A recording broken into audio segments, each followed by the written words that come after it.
A new study published in Nature Medicine suggests that erythritol, a popular sugar substitute found in many no-sugar and keto-friendly products, may be linked to an increased risk of heart attack and stroke.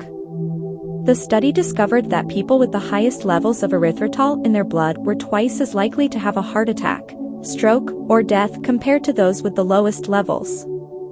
This puts the risk on par with strong cardiac risk factors like diabetes and even stronger than high cholesterol or blood pressure. Researchers initially set out to study different compounds that occur naturally in the blood to predict heart attack or stroke risk. They found that people with naturally high levels of erythritol, which is produced as a byproduct of metabolism, appeared to be at higher risk. They then measured erythritol levels in nearly 3,000 participants in the US and Europe, and found that those with the highest levels had twice the risk of heart attack, stroke, or death. The study also found that erythritol can make platelets easier to activate and form blood clots, which can lead to heart attack or stroke. Additionally, consuming erythritol in processed foods can increase plasma levels of the compound by up to 1,000%. While the American Heart Association has previously advised short-term replacement of sugar-sweetened beverages with low-calorie sweeteners, including artificial sweeteners, this study adds to existing concerns about the long-term risks of sugar substitutes for heart health. A lot of people with underlying cardiac risk factors have been consuming products sweetened with erythritol because they believed it would somehow reduce those risks.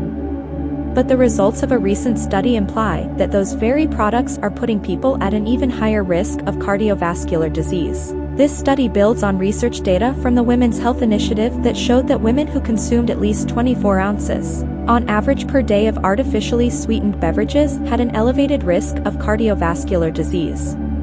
Given that the safety of these sugar substitutes has not been studied in detail, I believe the topic of artificial sweeteners and their impact on our health deserves more attention. Follow-up studies are needed to confirm the findings in the general population, noted the authors. The study had several limitations, including that observation studies demonstrate association and not causation. While it's true that these findings show an association between erythritol and heart disease, rather than conclusive evidence of the link, it is certainly an important contribution to the growing body of literature on the topic.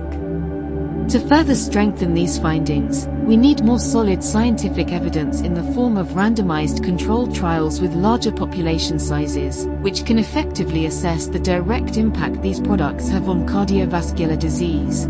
Erythritol is generally recognized as safe by the U.S. Food and Drug Administration, FDA, which means there is no requirement for long-term safety studies.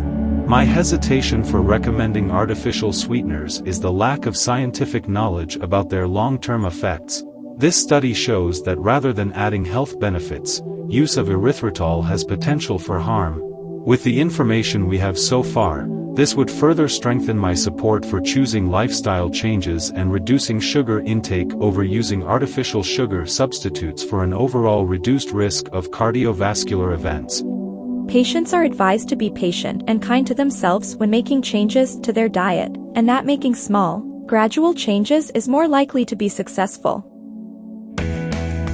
If you want to see more content like this, please make sure to subscribe to our channel.